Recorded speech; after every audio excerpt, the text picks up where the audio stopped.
The story of the stubborn flower and the wise tree. In a distant forest full of tall trees and beautiful flowers, there was a small flower growing among the rocks. This flower was different from the others, as it chose to live in a harsh place, far from fertile soil and abundant water.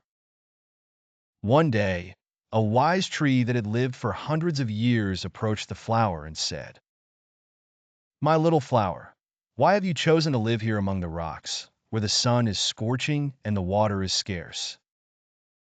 The flower lifted its small head proudly and replied, "I want to prove to everyone that I am strong.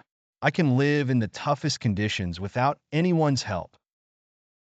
The tree smiled gently and said, "Strength is not just about enduring hardships, my dear.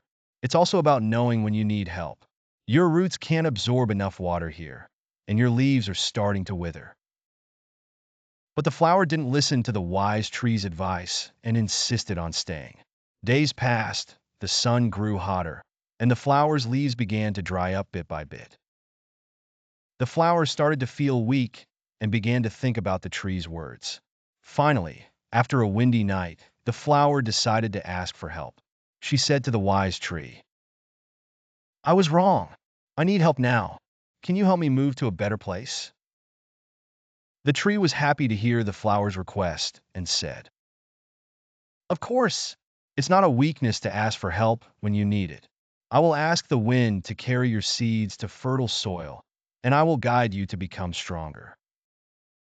Indeed, the wind helped carry the flower's seeds to a place rich in water and good soil.